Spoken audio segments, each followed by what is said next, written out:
Hello, everyone, and welcome. We are here today for a very special webinar with Jane Finette and the launch of her book, Unlocked. Thank you so much for joining us today. We are going to get started in just a few moments, but as you're coming in today, I want to let you know about a few technology considerations for today's call. I want to alert you to the chat. If you could take a moment to find the chat in the bottom of your Zoom panel, and what I hope you'll do is use the drop-down menu to select everyone so that everyone on the call can see your chat today. And we would love to have you say hello in the chat. Let us know where you're calling in from.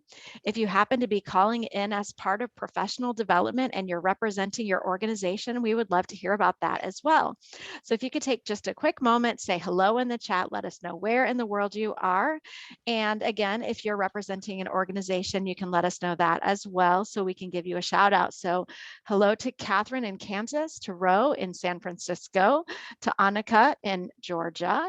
Hello to Carrie in the Dallas-Fort Worth area, to Kurt in Chicago, to Bim in Minneapolis, to Rebecca.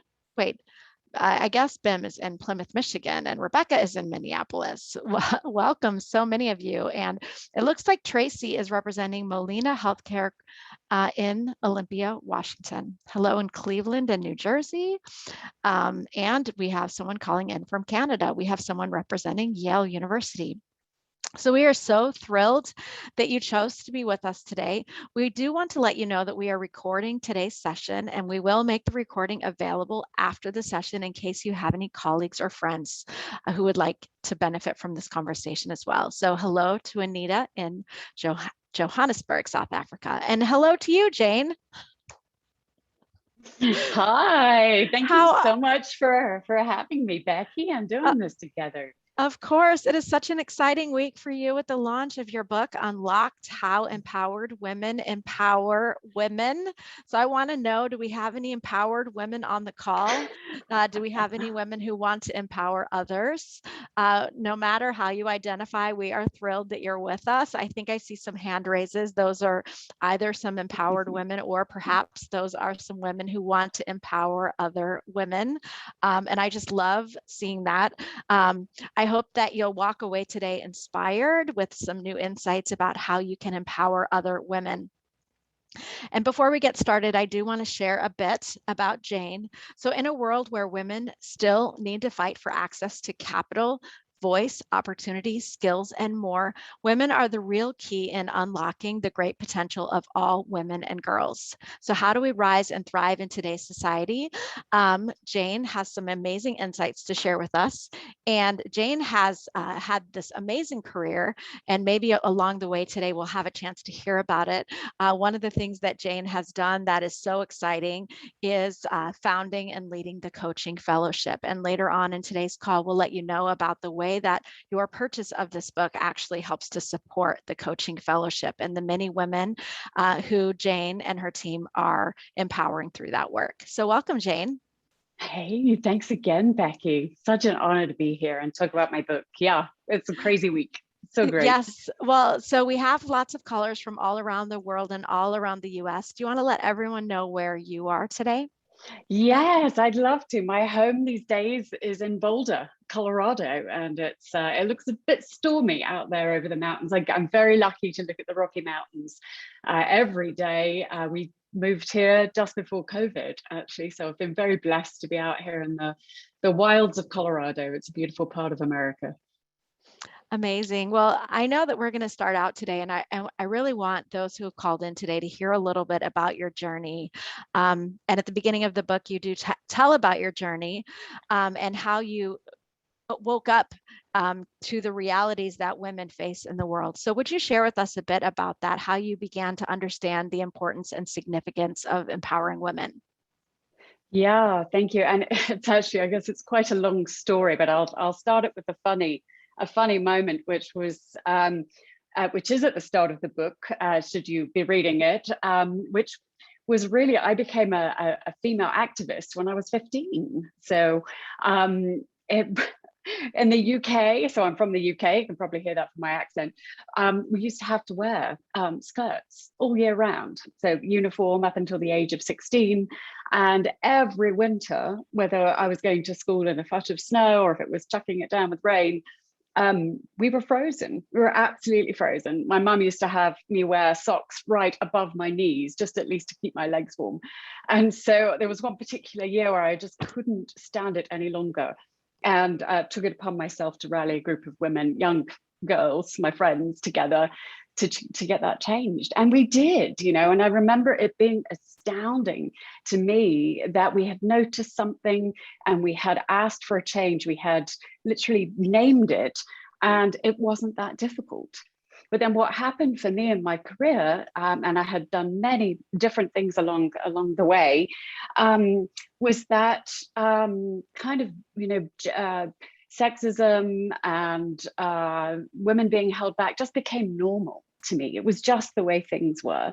And, I was in the UK. I grew up with Margaret Thatcher, the first ever British female prime minister. We have the Queen on the throne for 60 plus years, another massive female icon. And so you'd think, here are examples, here are women in the world, in the UK, that were representing to me. And yet I was not progressing. I was pretty happy, I think, with my life, but I didn't really realize what was happening. It was so institutionalized and so just pervasive through all tiers of society for me. But it wasn't until I moved to America in 2009, and I took a fantastic job. I was working at Mozilla, the internet web browser company, and really one of the jobs of my life. They taught me so much, that I entered Silicon Valley. I entered a very engineering-centric organization, and it became just wildly apparent how the doors were closed to me. And I don't necessarily think this was intentional, but it was just the reality. I was one of the only female leaders at that time in the organization. And it was really a watershed moment for me, where I then struggled to lead as a woman, which I hadn't really noticed before, but everywhere I turned, it became very clear. So do you have some specific stories about that part of your journey, Jane? I would love to hear a bit more. And I'm curious whether there are some women on the call who have similarly experienced setbacks in seeking to lead as potentially one of the only women leaders in an organization. Yeah, what was, well, two pieces actually. One, I was an entrepreneur. My husband, who's fantastic, Pascal, encouraged me to be an entrepreneur when I was, I think I was about 30 years old at the time. And it was extraordinary for me to see what I could do when I was my own boss, for a start. So that, I can fully understand why women become entrepreneurs and why they work for themselves. If they're a consultant, they're doing this at home. We know that the fastest growing entrepreneurial group is Black women, and you have to kind of scratch your head a little bit and say, why is that? Well, maybe because we're not advancing in the workplace, so we see a different path to do it for ourselves. The other piece, which again, it kind of ties into when I joined, when I moved to Silicon Valley, was, we would be on Zoom calls like this, and I would feel very emboldened and would speak my mind and be who I am. But when I landed in Silicon Valley, I was spoken about as though I was very reserved, very quiet, didn't have a lot to say. They were kind of surprised about who I was. And for a long time, I lost my confidence. And I was like, gosh, I don't, who am I? And maybe I'm not smart, maybe I'm not experienced, maybe what I have to bring isn't enough. And I think there was maybe a communication challenge with my British culture, and certainly also how I showed up as a woman as well. So I know that along the way, you've had some women who have come alongside you and who have empowered you on your journey. Jane, could you tell us a bit about some of those women and the influence and impact they've had in your life? Yeah, I'd love to. And this is one of the exercises I kind of did for myself when I decided I was going to write my book. And what was fascinating, and there certainly have been women who've done fantastic things for me, but also incredible women who have just been a friend, a sister. And this was what really kind of got underneath why I've written this book, that we have some massive issues to face as women. And yet when I thought about the moments in my life where it was a pivotal moment, it wasn't necessarily a woman who had lots and lots of influence or had lots of money or was in a position of power and so on. It was simply someone who could help me see for myself what the decision was that I needed to make, or that I was enough, that I didn't check out, that I didn't take a step backwards, but I kept stepping forward. I think Athena Katsaros, she was my first executive coach. She was kind of the lady who really opened a new journey for me. That was back in 2011, 2012, is someone who I credit to really helping me see my own power and my own strength, because that for a long time I really didn't believe in myself and what I had to say and what I had to offer. Wow, it's so surprising to hear you say that, Jane, because I think anyone who's watching you on today's call, you show up with so much strength and power. And to think that only just a decade ago, you might have been questioning your confidence. And I think Athena's here. So maybe later on in the call, we'll have a chance to have her join us on camera. How amazing is that?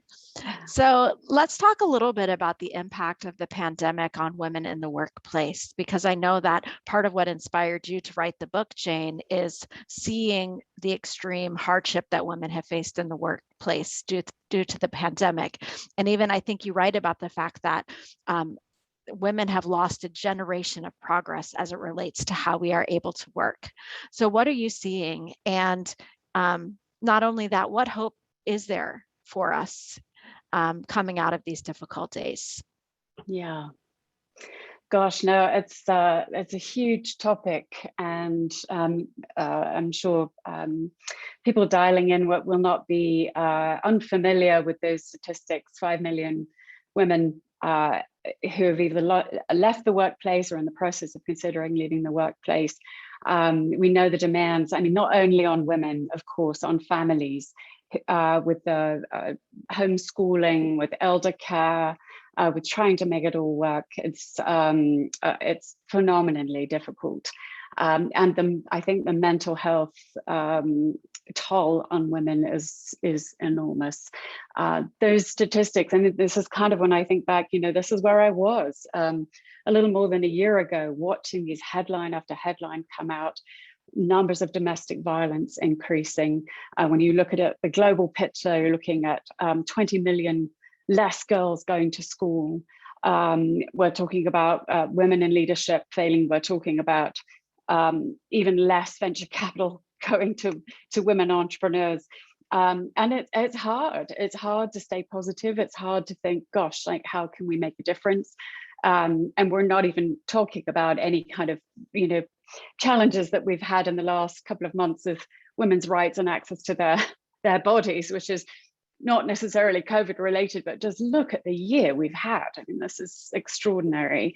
And yet, the stories that I decided to focus on telling in the book are around women and girls that are making women who are making a massive difference for women and girls all around the world. So whilst there's these huge headlines, behind the scenes, so much great work is being done, and it is not a reason to lose hope. It is, in fact, I feel like we're at a watershed moment where, because the numbers are so dire, there's so many more of us paying attention, and that this is actually a moment where we just simply cannot slip slide any longer.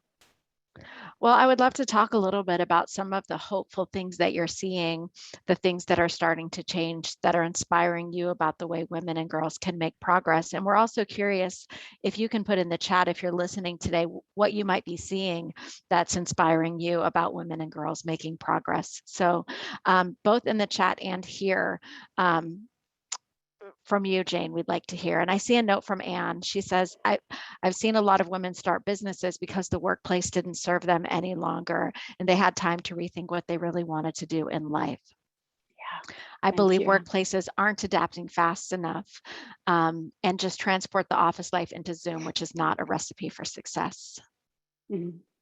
Yeah, and I completely agree. And thank you for joining. It's lovely to have you on the call with me today. I'm looking forward to talk to you later this week. It's so great to see so many wonderful people I know on the call too. That's super kind. And actually, I pulled a list actually this morning because I knew we were going to talk about this, and so I have so many alerts every morning which tell me about what's happening women and girls around the world. And I have to say, of course, as we were just saying, the majority of the headlines don't make great reading. And so you have to have a pretty strong stomach with your first cup of coffee some mornings. But certainly, the last within the last week, Melinda French Gates, she just launched an imprint for women and girls. So specifically looking at printing books, which is about advancing women and girls' rights.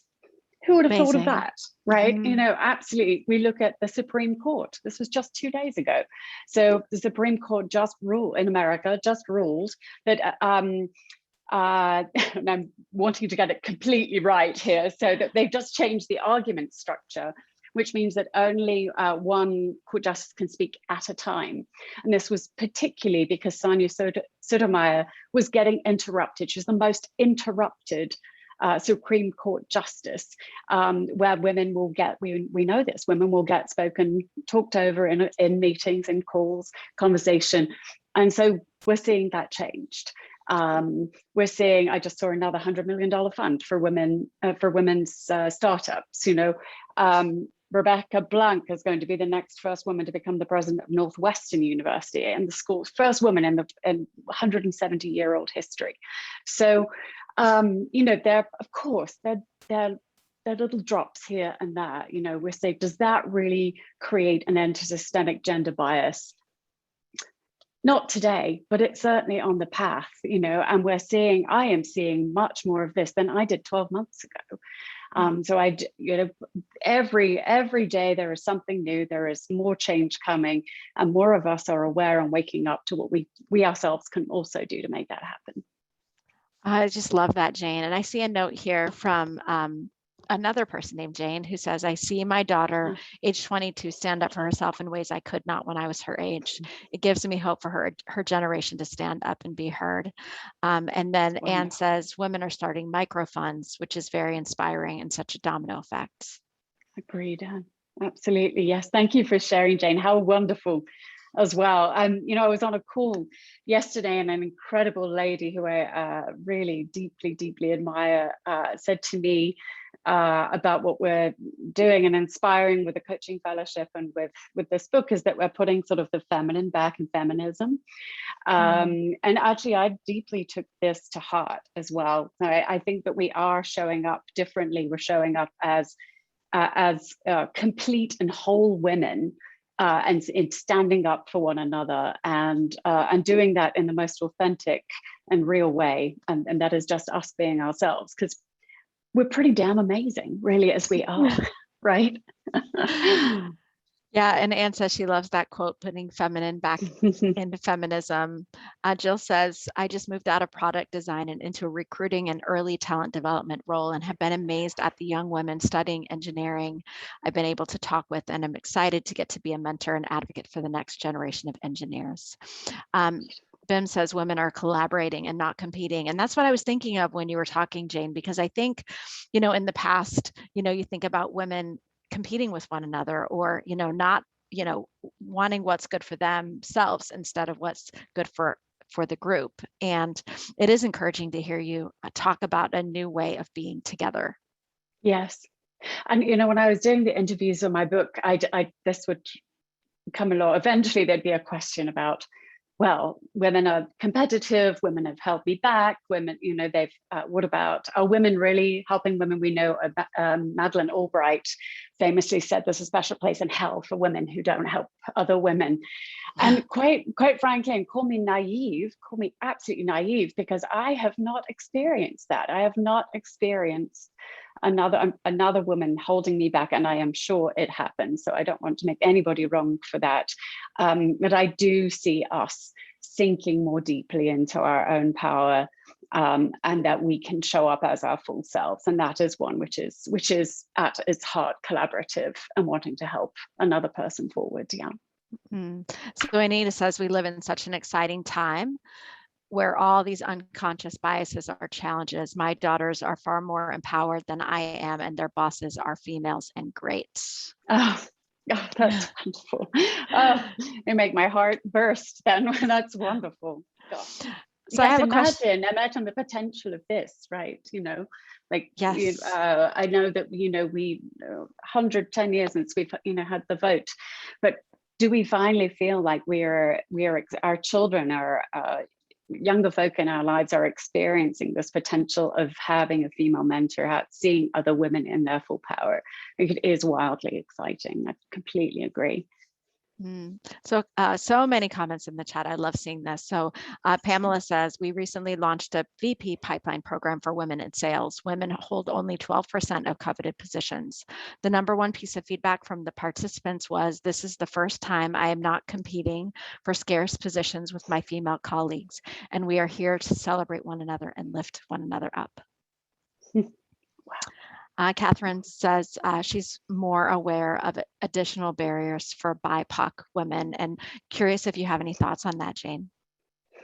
No, it's absolutely. I mean, the data is absolutely conclusive. We look at in terms of women getting their first managerial position, entering the C-suite, board positions.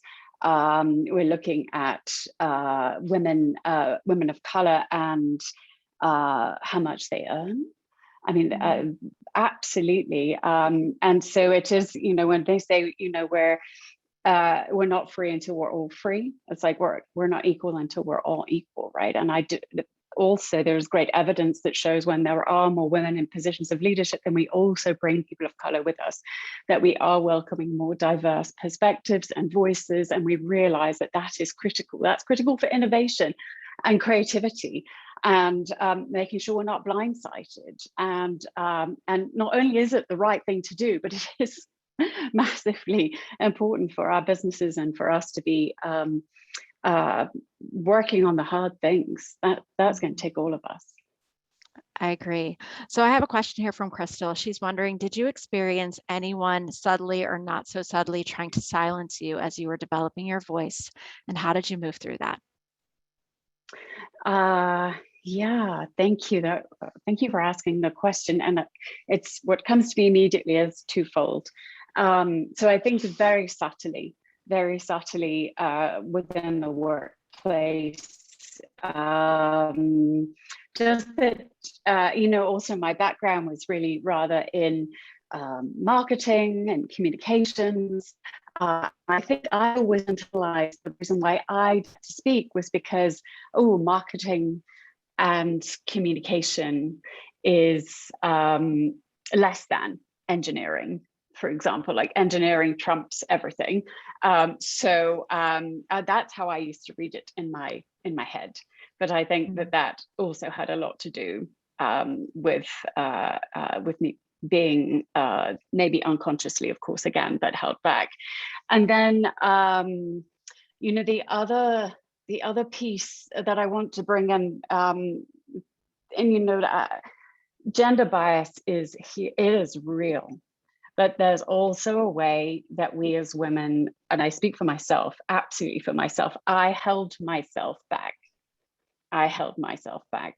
And so when we talked about sort of having a voice, there was, and we talked about confidence just recently, just a moment ago, but I saw that it was such a fight for me at times to be heard, that it was I internalized that, and at times chose to not say anything. Well, that's changed a lot of late. I've realized I have a lot to say. But certainly, I think that culture also had me think I don't have anything to say. Wow. Well, I know we want there are a lot of questions coming into the chat, but I'm going to hold on those for just a moment because I want to make sure that we get to the important 10 keys that you have outlined in your book that are the 10 ways that women can empower other women. And I'm wondering if you could share a few of those with us and what they mean to you. And then we will get to some of these questions from the attendees in a bit. Awesome.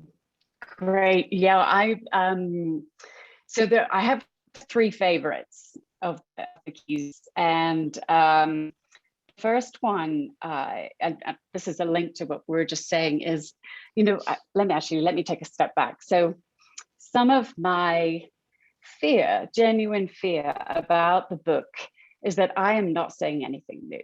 Like the steps that I outline, I've worked with, through the coaching fellowship, 1,200 young women leaders. I've spoke to many women's leadership experts, and have brought forward these 10 keys to unlocking the potential of all women. But in many ways, they are not rocket science. They are not difficult. That's the point, because we can all do them. But they're so the one that really means so much to me is around being the example, right? How many times have you heard that? But really what I mean is showing up as your full self and lifting the veil of the reality of your experience as a woman and how it's been for you. One of the things I am proud to share was that I worked in a factory for the first 3 years of my career. I worked on the factory floor. People see me, they see I've founded an organization, I've been an entrepreneur a bunch of times, I had a big fancy corporate job, now I wrote a book, and the reality is I come from a working class family in the middle of the UK, only child, first kid in my family to go to college. After the 3 years of working in a factory, it's like, I jumped around a lot. I did a lot of different things. And I want people to know that the journey is not linear. Like this, it's messy, and like success doesn't look like what you think it is. Oh, this woman wrote a book. Great. She must be some massively, I don't know, important, wicked, smart person. Like maybe, but it's taken me a while to get there. So being the example and being as real as you feel comfortable doing, I think is incredibly important. Another one, just say yes. And I know that we say yes a lot as women. Sometimes we need to work on just saying no, actually. But when it comes to another woman asking for help, and when I think about all the women that I touch in my daily job, in my network, I'm going to regret this, I'm sure, but so few people ask me for help. So few, and I'm like, of course, when I, so number one, please ask for help. That's first one to chew on. But also when someone says, can you make an intro? Can you do this? Can you do that? Like, try, can we try to just do that, and even if you can't do it, by writing back and saying, I'm so sorry, this time I can't, that you will let that person be seen, and that they might go on and ask somebody else, right? We can't always help someone, but at least acknowledging a request for help, particularly from another woman, is massively supportive. And then the last one, which for me is sort of like a mic drop, is actually talk about money. Actually talk about money. And I'm sure that there are many of you listening today or listening to the recording that are excellent with money. That there's an awful lot of us as women who are not comfortable talking about money, not terribly sure what we should be doing with it. I tell the story in the book of Catherine Berman, who I've known for a really long time. She's the founder of C Note, which is an organization which actually helps underrepresented groups get funding for their startups. And she came to me, and it's been nearly 10 years ago, and asked if I'd hold a salon in my house for some friends to talk about money. And first of all, not many people said yes. So that was an indication. And then and when she asked the question, what do you do with your money? How many of you save first and versus invest? 95% of us were savers, absolute savers. Like only five, basically one person plus me with sort of had tried investing. So it, and we had disposable income. We had some wealth, maybe not a lot, but we had something. And yet we weren't investing. And the statistics, when I was doing the research for the book, everything from the 2/3 of women in America have the potential to retire into poverty. Women will work one more year because we earn less, that compounds over time. We are not being paid what we're worth. And when we have that disposable income, we are not investing it. And so pretty much 0% return on the savings account today versus 6+% or more when it comes to investing. And, whoever has the most money gets to decide what's important. The biggest challenges in the world, who is getting to decide what gets solved and what doesn't?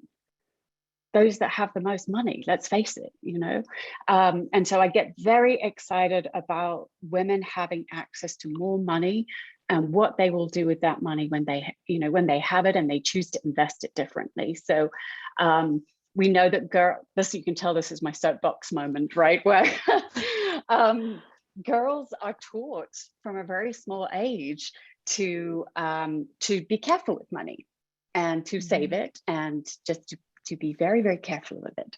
And boys are taught that it's a vehicle. Like, this is what is going to make you.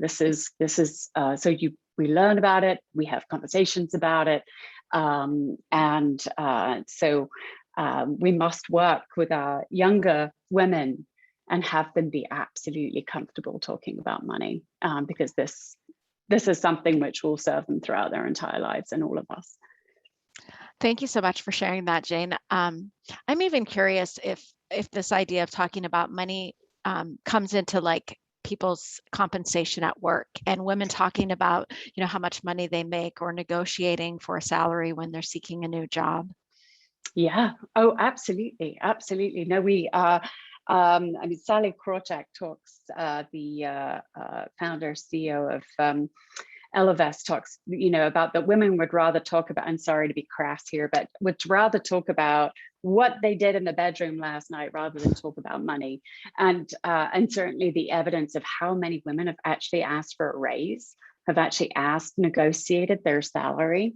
And that's something that we can do. Like, yeah, it's hard. Don't get me wrong. Negotiating and all these things are so hard. But if we know a friend is getting a new job, she's interviewing, like, let's be a really good friend and encourage her to make sure that that new salary is the one she actually wants, right? And the one she deserves.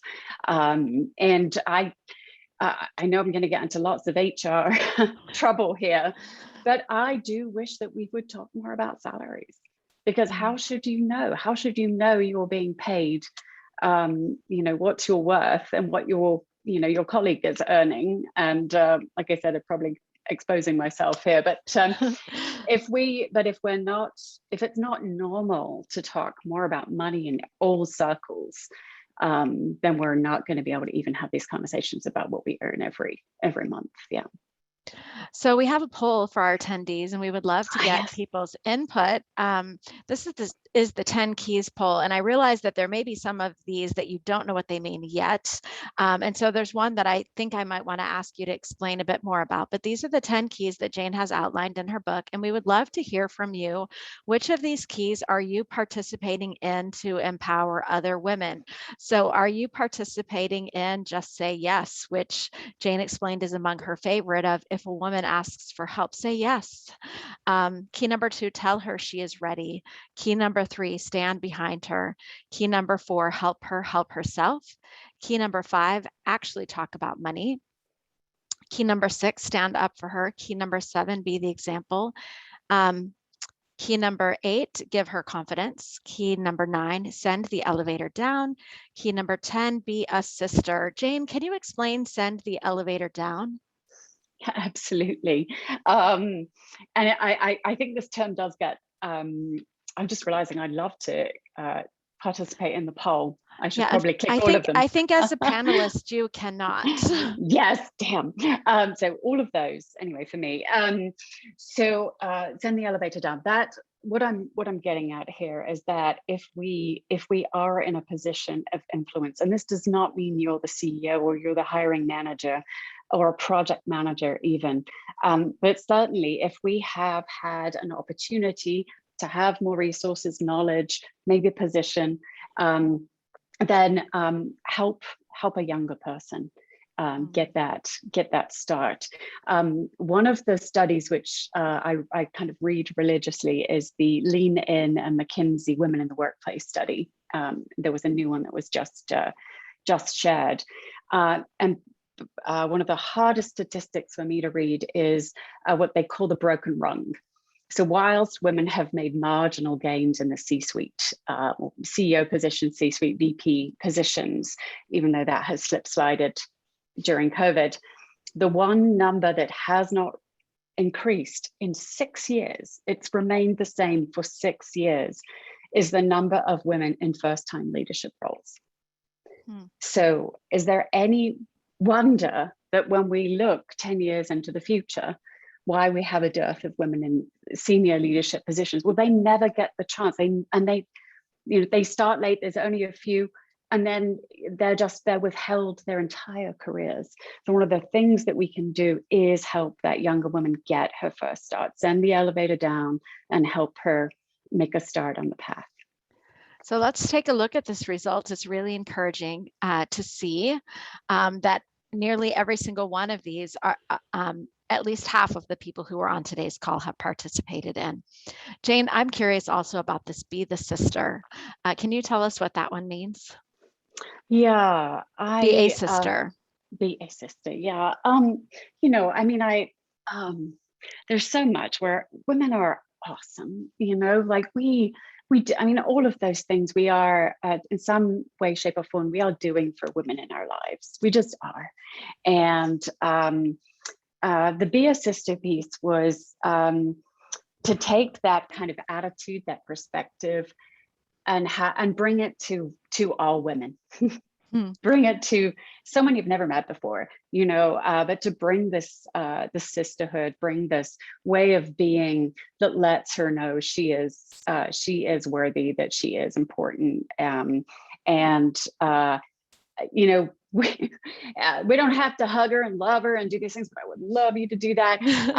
But those qualities of, I want more for you than maybe you want for yourself, that you can do it, that you are strong, that you have what it takes, like being able to instill this way of being in another sister, like, we are the key to unlocking some of our global grand challenges. And I think this is one of the biggest things that we're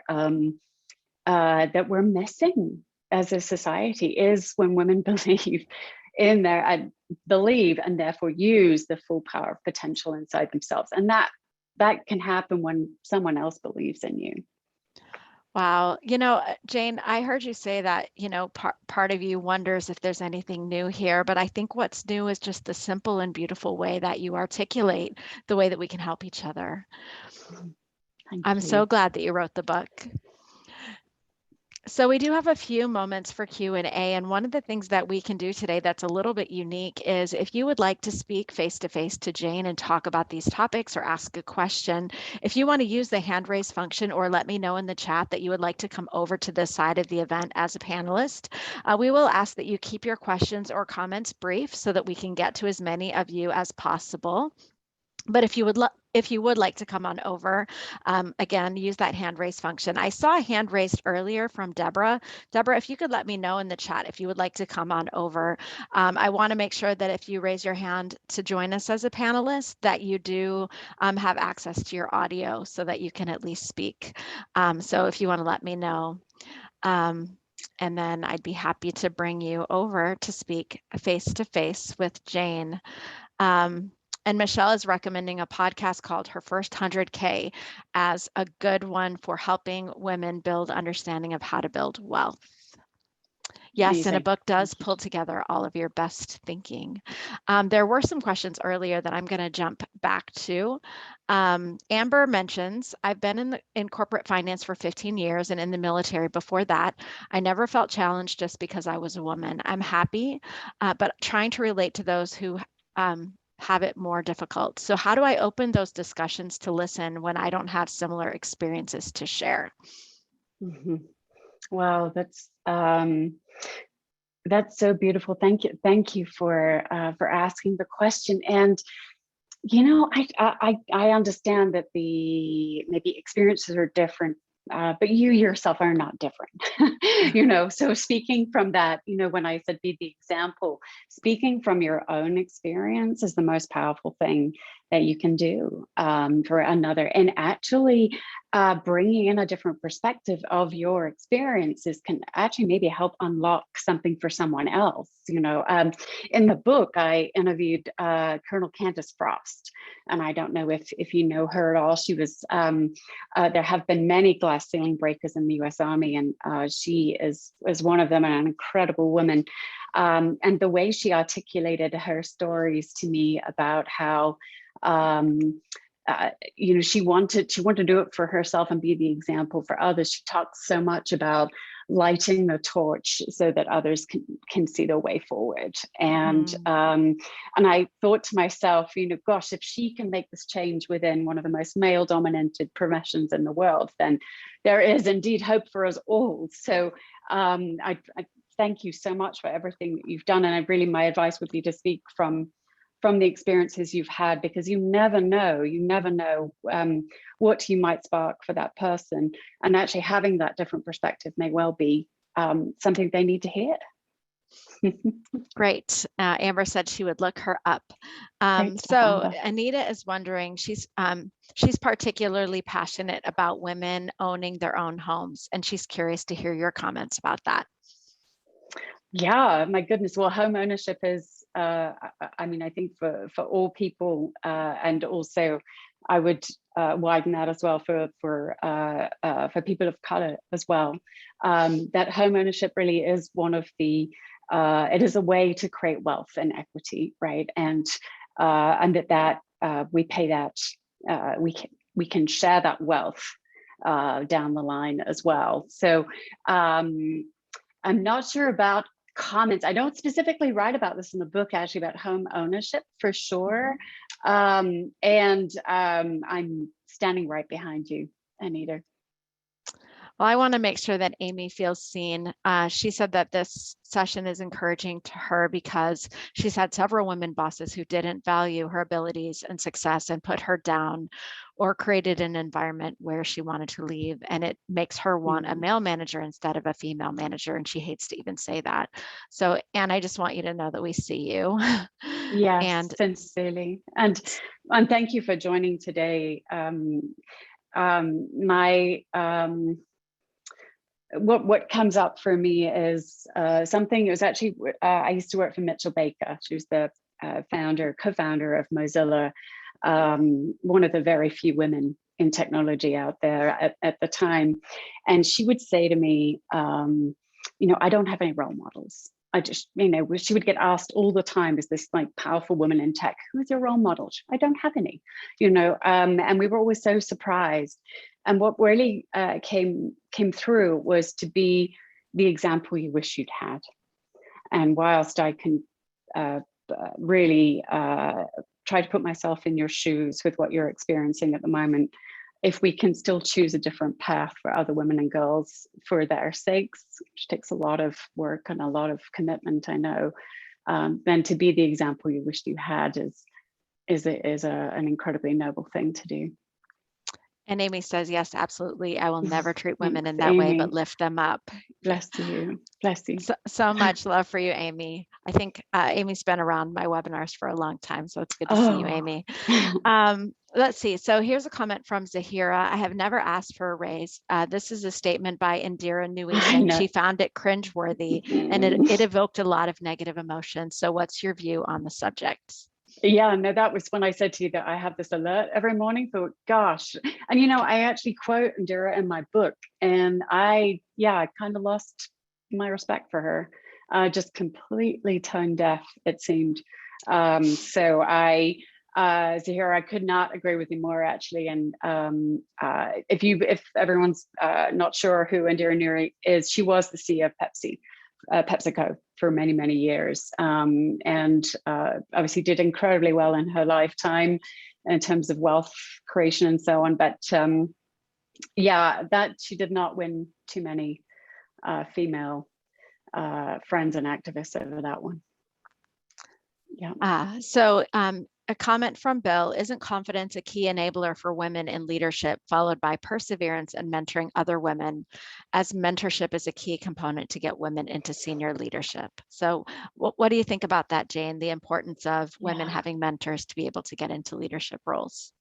Hey, and Bill, thank you for joining. Bless you, as an empowered gentleman as well, joining this morning and being interested. That's so wonderful of you. And mentorship is really key and important. And I think there's a big and, which is what women really need to get leadership positions is sponsorship.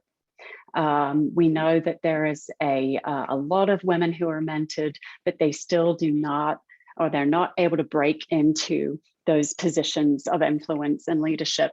And that is because it often requires someone else to advocate for them, that the merit-based systems we want ideologically to believe in. The trouble is there is unconscious bias.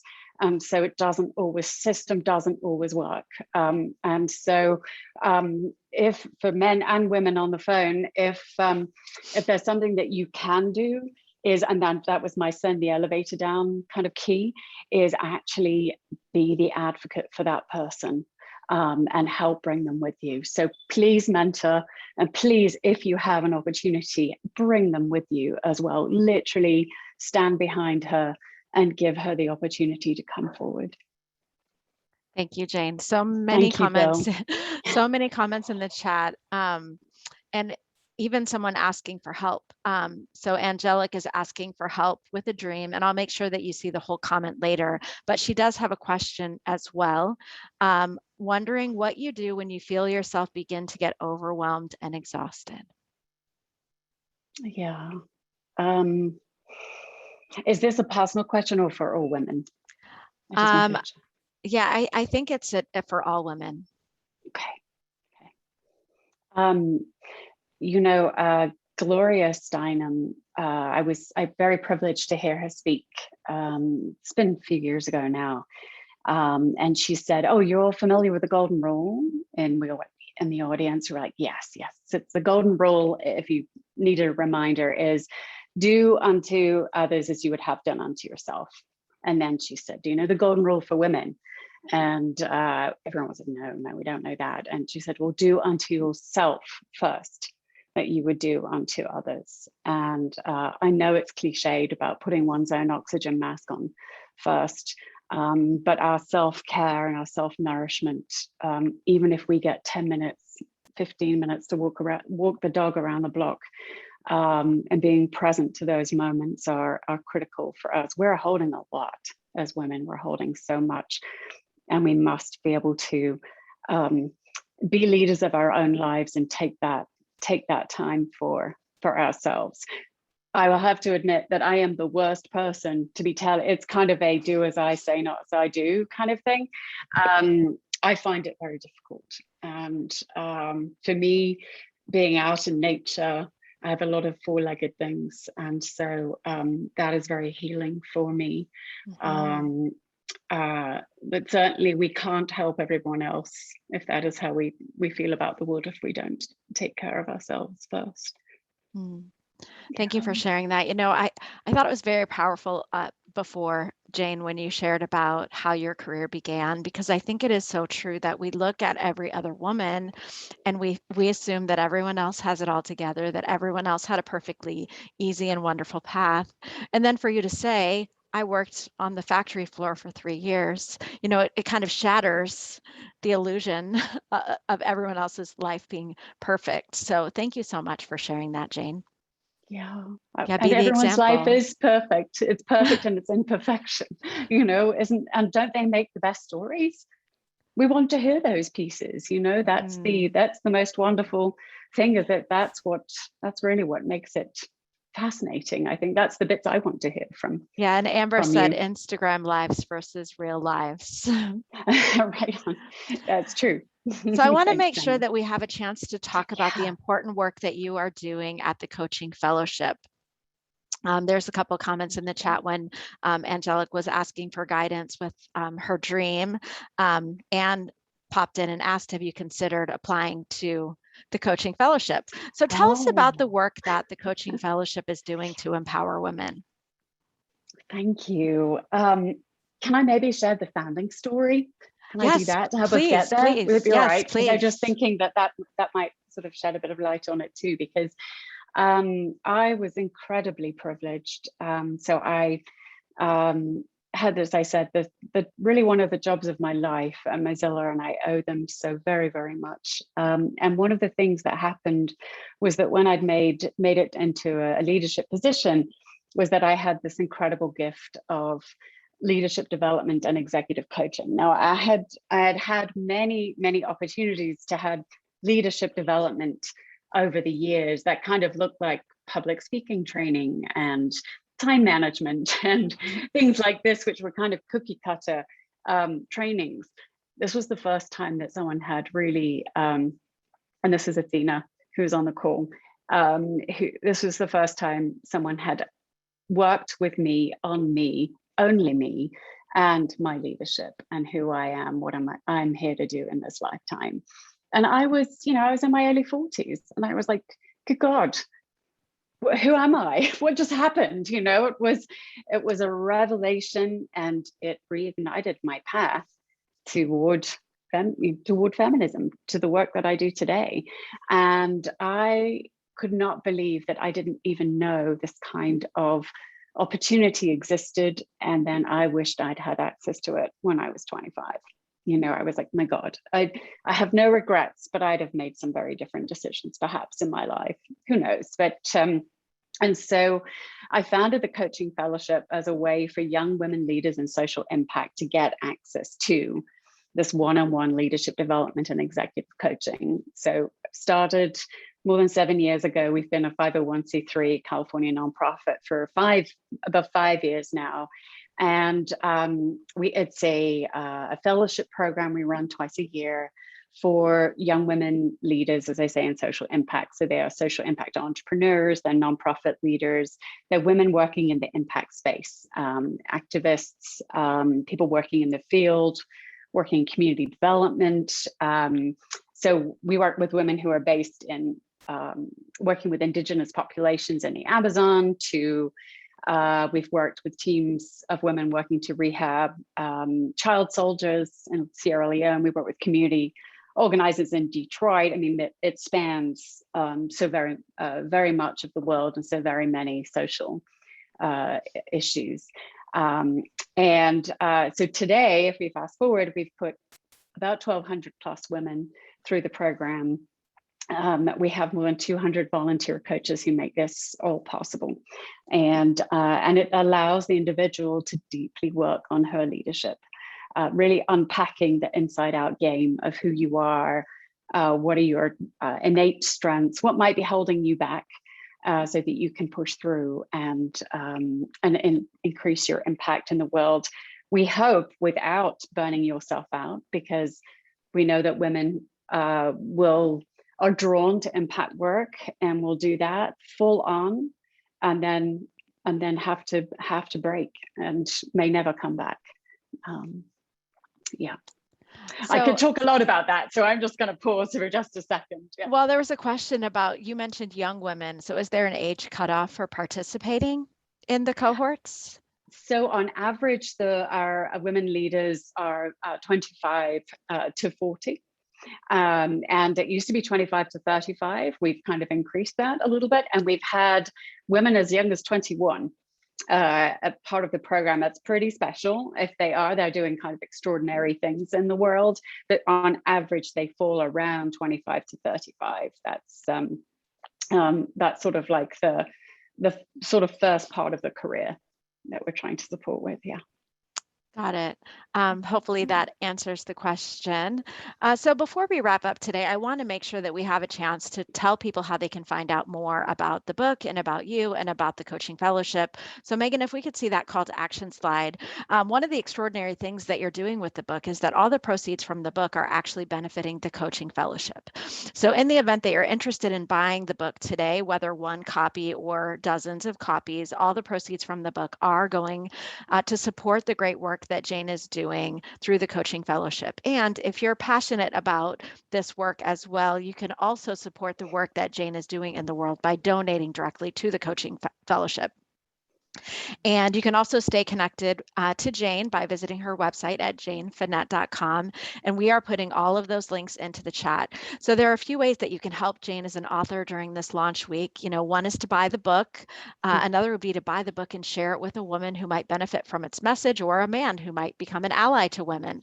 And the other is, if you've already read the book, and several of you commented in the chat earlier in the hour that you've already read and loved the book. And so if you have already read and loved the book, we would encourage you to please leave a review on Amazon. You can join the 28 others who have already reviewed the book. We would love to see more reviews so that more women can discover this content. So Jane, as we wrap up our time together, I'm wondering if you can just send us off with a bit of inspiration. Yeah.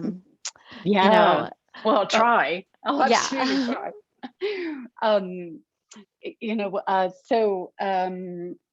I was asked a hardball question from in a podcast a couple of weeks ago, and I'm going to swear, so you have a spoiler alert here, right? Or not a spoiler, like you've got a warning, because I do say on the back of the book, I say, women are still struggling for access to capital, voice, opportunity, skills, and more. Yet, once unlocked, women are the key to realizing the true potential of our global society.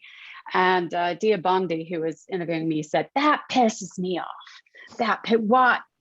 We are still doing this? Like, really? Like, we are still the ones that have to do all this work? And, she's right. She's absolutely right. Like, who else is going to do this for us? And I think the problems right now, and the reason why I wrote this book, is that things are heavy. We have a lot of things to do.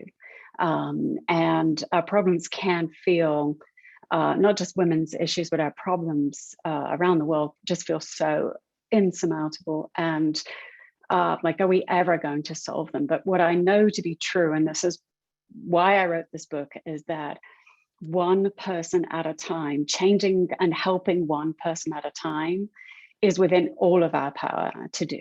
And that's what those 10 keys are, that we can all do that today for someone else in our life. And does it create, an end to gender bias and, fix the climate crisis?